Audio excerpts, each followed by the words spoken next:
with directing is that we want to make sure that everything's really clear, that we're consistent with the way that we're calling. We need to speak up, we need to speak clearly, we need to be concise with what we're saying, so not over explaining what we need to do. And yeah, so that's, and the cameraman also needs to listen to what's happening as well, okay? So that's the kind of the points that I was getting across with the example. So, now that we've finished our example,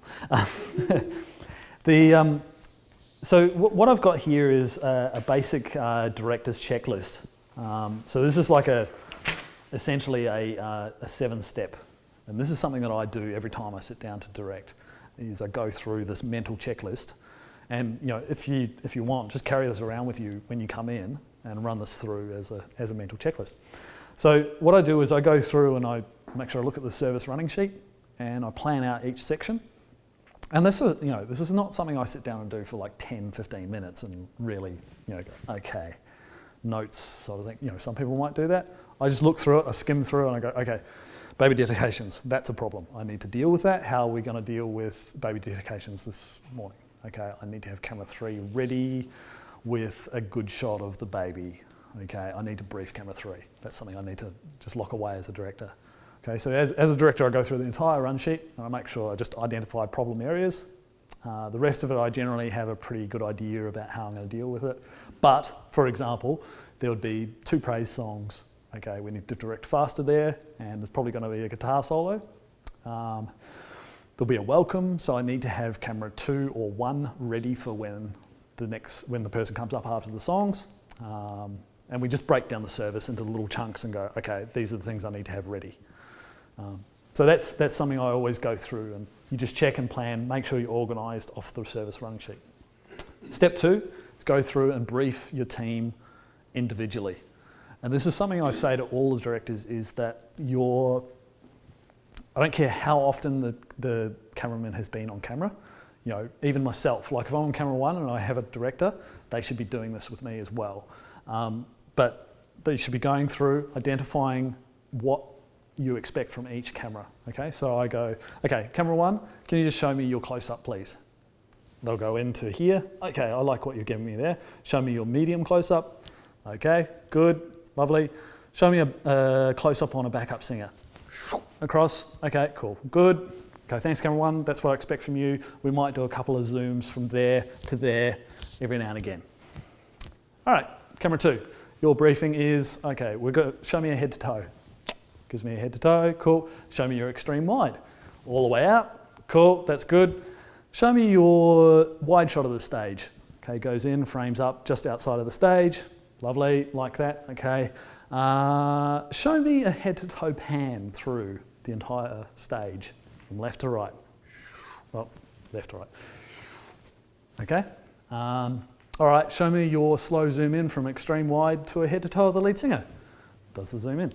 It's all about just going through the motions. They're the shots that I expect from you, reiterating it. Okay, cool, you know what you're doing. Camera 3, show us a close-up of the drums. All right, what sort of stuff have you got? 3 is a little bit detailed, you just got to deal with it each time.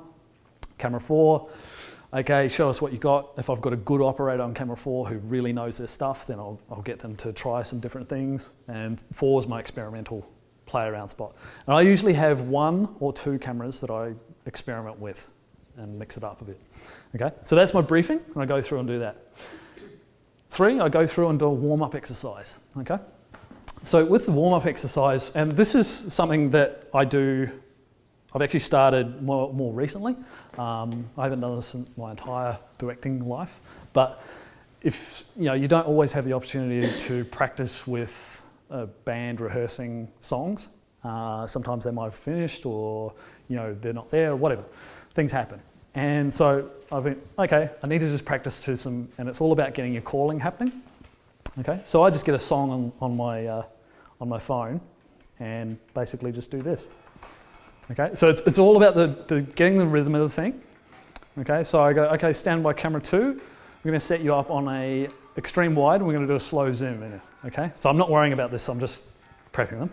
Okay, And I'll just find a point in the song and I go, okay, this is going to be my starting point. So at the end of this bar, we're going to start. Stand by camera 2.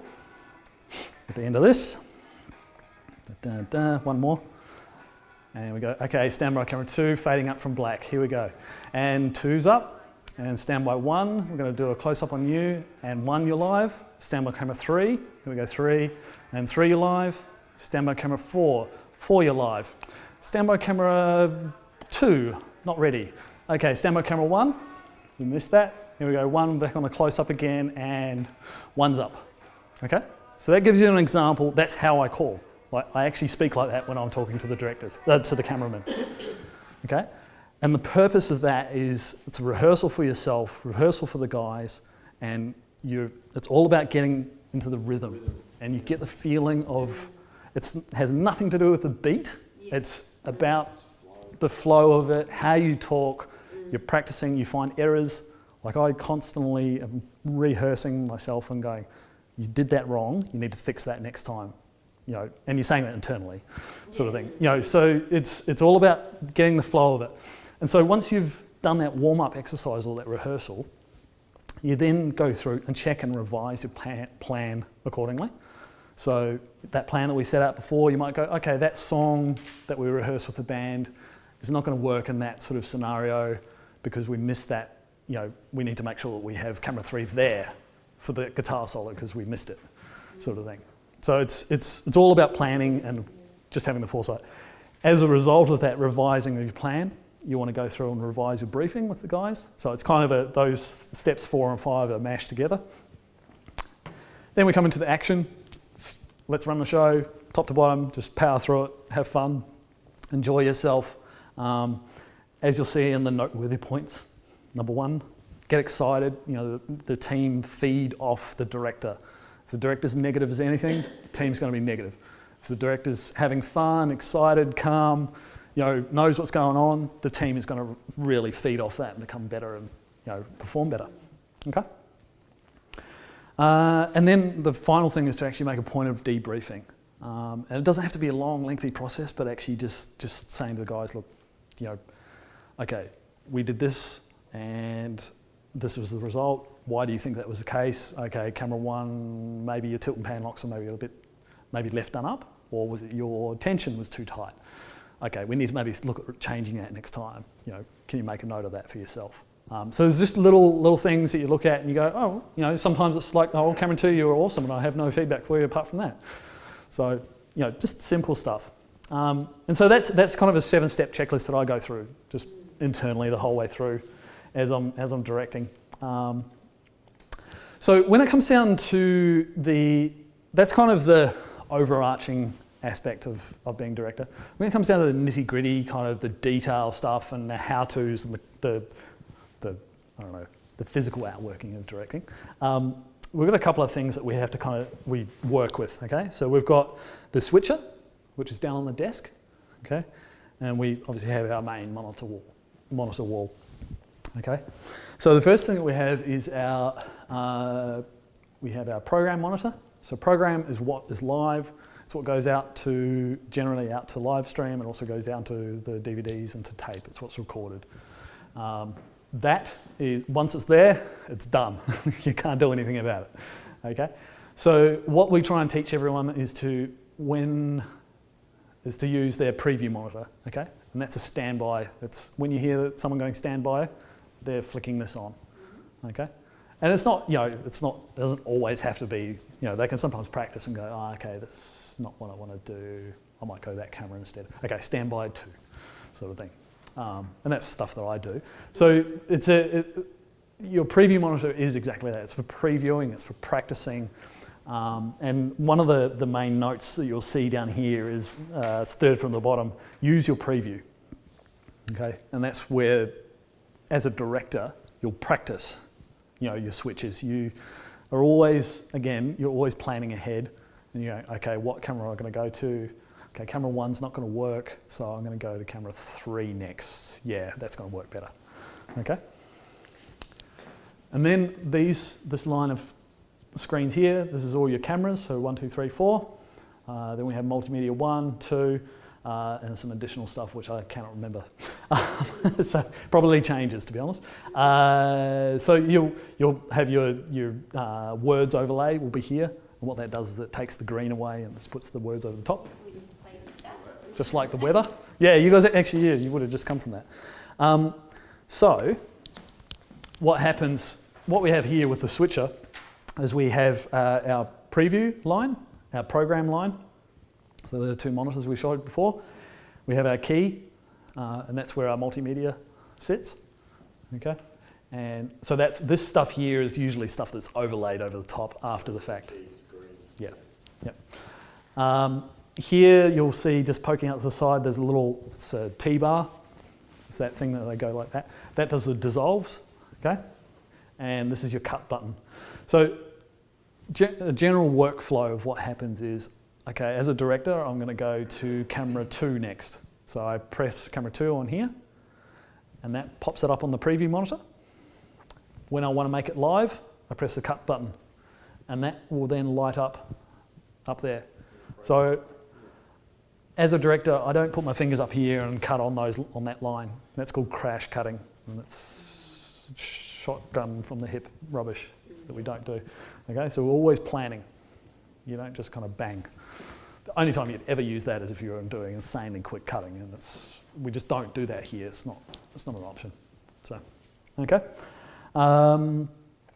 Yeah, so that's just a really quick summary of what's happening with the switcher.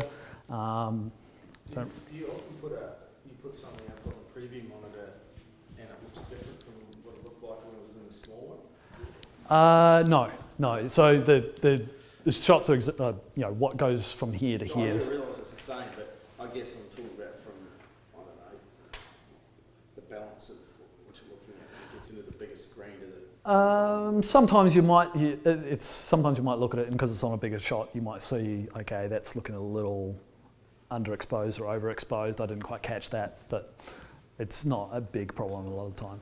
Yeah. There's that other section as well. Like last week, Pete did a lot of camera 1 and 2 Yes. solves. So he yelled out 1, 2, 1, 2, 1, 2, 2. And he stayed with 2 shot. Yeah, and I'll be addressing that. That's it's a bit of, yeah, and that's a little bit to do with directorial style.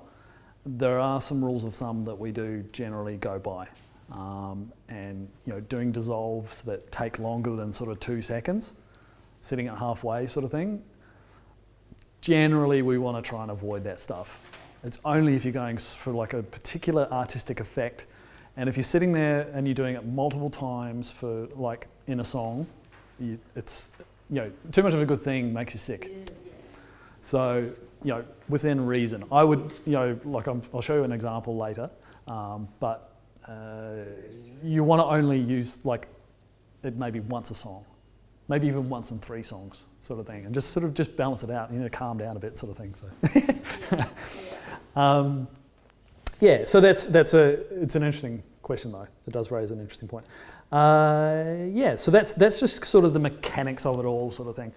So I just want to quickly skim through some of these noteworthy points because there's some really interesting stuff, and it'll raise probably some questions and things as well. Obviously, being organised. Point number 2 there is really, really crucial. And the next point there is always be 1 shot ahead. So what I do is I always make a point of, I actually go 1 step further and try and think in sequences. So I'm always sort of planning ahead about 2 or 3 shots, okay? And what that does is essentially allows you breathing space, because you're working so far ahead, you've got a couple of shots that you can kind of go, I don't know really what I'm quite going to do yet, and you'll start to use up your buffer, and you need to fill it up again, sort of thing. So you just think of it like that, like it's a shot usage buffer. And so what I'll be doing, it might be, I'm just trying to think of a good example. I mean, even during a preaching segment. So we've only got 3 cameras during this part, so we've got camera 1, 2, and 4. So what I'll be doing is I might be going to do a jib shot on camera 4. He's going to do a move like this.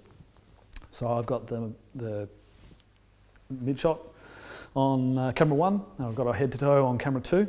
So I'll be on camera 1, he's live currently. Okay, camera 4, we're going to do a, excuse me, camera 4, we're going to do a jib down from you, okay? So stand by camera 4 for your jib move. Firstly, I'm going to go to camera 2 though. So I'm always thinking a couple of shots ahead. So stand by camera 2, dissolve through to camera 2.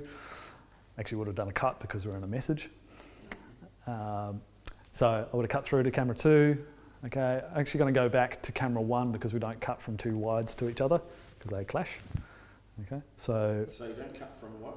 you don't cut from 2 wides. You don't go wide. Okay. And I'll show you in a minute why we don't do that, because you get the clash up of movement and stuff happening. So I go, okay, all right, stand by camera 1 again, and back to you. Okay, stand by camera 4 with your move. And all this whole time, like I've had in mind, I'm going to camera 4 eventually. So I've got a plan, but it's adjusted as I've gone, because I've realised I made a little mistake as I went. And so 1, you're live, stand by camera 4 for your move, start your move, and 4, you're live. Okay, so it's always, you're just constantly planning ahead sort of thing.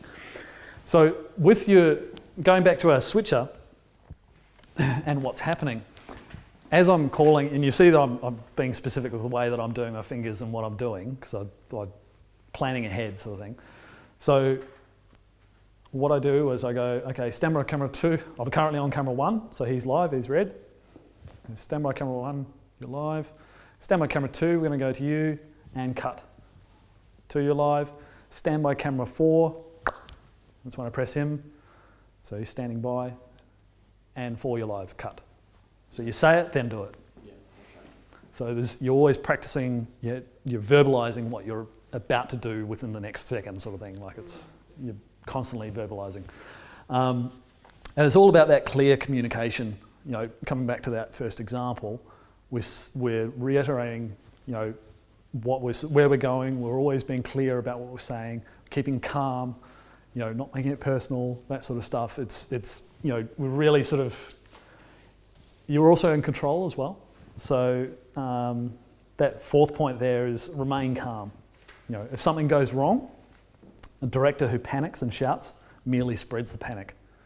And basically what that does is it then starts to create an air of uncertainty in the team, and everyone starts to doubt what's going on. Something that I know I personally do as a director, which is a bad thing, is that I will like verbalise my stuff ups. So like when I've gone, you know, like I just said before, okay, we're going to camera 4, and I went to camera 2 and I went, can't go from 2 to 4, and I would have gone, oh, I shouldn't have done that. Bad thing. I shouldn't be saying that out, because the team hears that I'm bagging myself. And that negativity then flows out to them as well, and they start to feed upon that, and they start to doubt you as a director. And it's all very subtle, and it's all very, but when you blow it out to extremes, you know, in the heat of a moment, you've got a really fast song, and you're like, camera 2, I need you to do a quick zoom, and you start to get passionate about it, and you lose your nut at the person. It's, you know, it can actually really escalate. And I've literally seen cameramen walk off and leave here at church as a result, you know, of people just not remaining calm and just losing it. And it's not appropriate. Like it's, you know, and that's why I particularly put that in there. Remain calm. Force yourself, you know, you might be frustrated as heck, but you've got to just force yourself to just calm down and go, okay, camera 2, I need you to do this now. Here's the reason. Understand it. It's not personal, you know. And that's one other thing as well, is that everything that is said in there may be times where, okay, it does get a bit passionate, and the person just wants to, you know, the director needs to get that shot, and if his eyes aren't doing what he needs them to do, you know, he's got to get them to do it, sort of thing. So it does, you know, stuff does happen and things get said, but it's never ever personal. And that's one thing that I really want to reiterate, and I've said it to all the other guys as well, is that, you know, when you walk out at the end of the service, you know, and that's why we have our debrief, is it's about that time of dealing with that stuff and going, look, I lost it a bit there, sorry, look, nothing personal, I just needed the shot, sort of thing. So, and that's why I say, you know, it's not personal directly after remaining calm, okay? The next thing as a director is concentrating on the pictures. Okay, so what we're doing is, sorry, don't just concentrate on the pictures actually. And what that is that as a director, as you're going through stuff, how are we going for time, by the way? We're all right? As a director, it's really easy to get sucked into program land. So what happens there is you start to become a viewer. You've switched from being a director to a viewer all of a sudden. You should be operating here and down here, planning. You're planning, you're thinking ahead. Once it's here, you can't do nothing about it. It's gone, sort of thing. Okay? So always thinking ahead, always planning.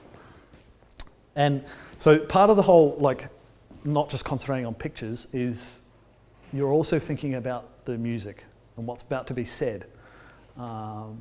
Listening to what the speaker's about to say, listening to the intonation, the speed of their speaking, the speed of their movement on stage, and that sort of thing. And it's all about enhancing what they're saying. So if the director suddenly gets passionate and he starts telling jokes and he's getting a good lot of laughs and things like that, he's starting to speak fast and he's getting excited, look over there, we're going to go over here now, sort of thing. And so as a director, what you start to do is you need to start speeding up your switching to match that, to enhance what they're saying.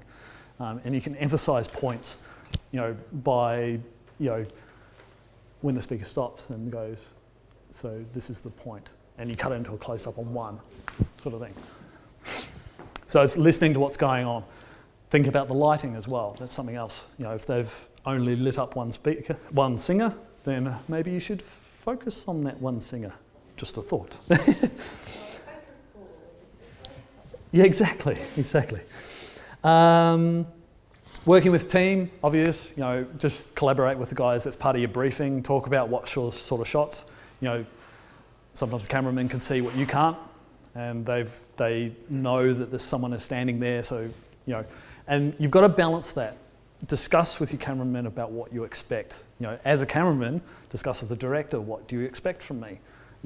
Don't just force your cameras. One thing I dislike a lot, and it should never happen, is the cameraman should never force the director. So the director is telling the cameraman what to do. That's the flow of command. So when you've got a shot that's let's say keys, and you're looking down the side, so your camera's here, looking at the keys. If the director has said, cameraman, stay on the keys for me, you don't just go up and find another shot. Don't do you might do a perfect shot. You might do a shot from there up to the drums. The director, though, he knows that he's going to have the drums aren't going to be playing, sort of thing. He's got a plan. He knows where he's going. So don't force the director by going to other shots or going to places without being told.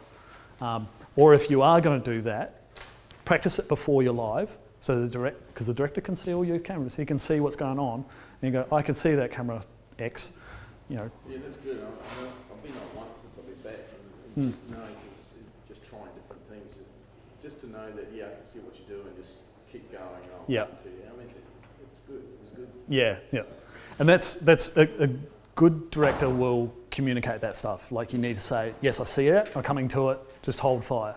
Last thing I just want to do, because we've run out of time. I just want to quickly show you this song. So I rocked up one Sunday morning.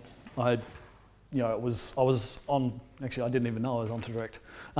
It was just one of those situations where I kind of walked into it blindly, and I was told a couple of minutes before the service that Nathan Tasker was going to do a little segment, and I went, okay, all right, got to deal with this. Like, how do I process this thing that's, he's going to do like he did about 4 or 5 songs. Yeah, I was here that night. I bought Right. all of his CDs. Yeah.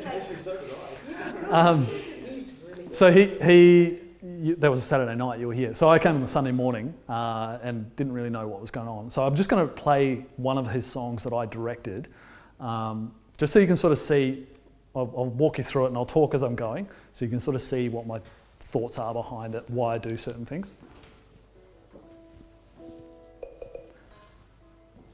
So I start on a camera 4 shot just because I wanted to do something a bit different. Also, the previous song he had finished on camera 2. So, just doing different things, like you're always thinking about where you're going to put your next shot as well. Basic rule of thumb with any directing, never go from 2 shots that are similar, because the movement clashes. I'll show you towards the end of the song, you'll see where I did it. I stuffed it up, I got out of the flow. See, placing them in an empty spot. This camera is going to keep pushing in. And I think from memory, there's a shot that comes up here in the empty spot. So I'm telling camera 2, I'd already prepped camera 2 and said, you need to do these kind of things. Reiterating what he's singing about, you get closer, zooming in.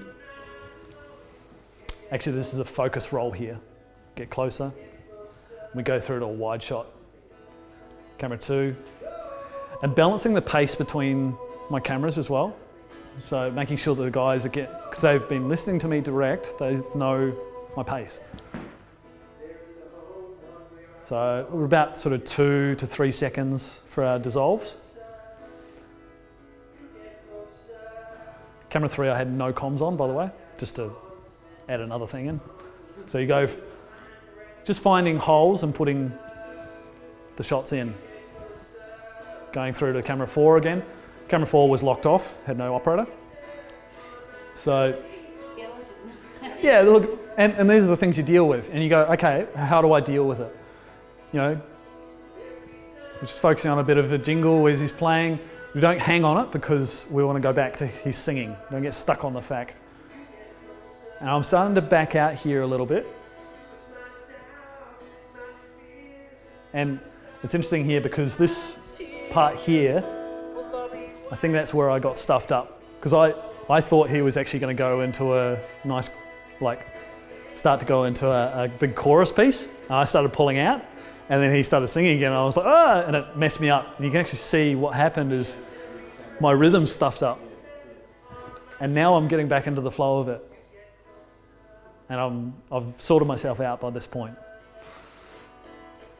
Yeah, there's only It didn't look too bad. a few seconds. Yeah, but it's, so what happens is it's like about 4 shots where I'm like, rhythm's out, can't get it. And here I'm definitely back into the swing of it now. But you've got to forgive yourself, let it go, move on. Bad mix. Because I went from 2 shots that were very, very similar and blended through. And that was another part where I lost it as well. And here I've got it back again. It was quicker recovery, that one, because I was like, that was just a bad mix. Got it. When you do those fades, so how does that work? You preview, Yep. and then you can use that instead of your cut. Yeah, Is that right? so that's a T-bar. So I'm controlling that speed. Yeah. And here I was sitting on 4 because I was like, sounds like he's finishing the song. And then he started singing again. I was like, I'm back. And this is an example of what I was talking about. Yeah. This is my one time I used it. And I said, camera 3, you're live, you can't hear me anyway, so, because he's got no comms. So 3, you're live, I'm just yelling, I'm yelling at it. And so, I didn't know where the song was going to end, but that's how it sort of finished up. So that sort of gives you a behind the scenes of what I'm thinking as I'm going. Yeah. Ideally I would have recorded it so you guys can actually hear what I'm saying, because you'll hear myself. I actually, like I was saying, I've got that bad habit. I actually bag myself. I'm like, oh, you idiot, what did you do that for? Nah, terrible directing. And that's what I do.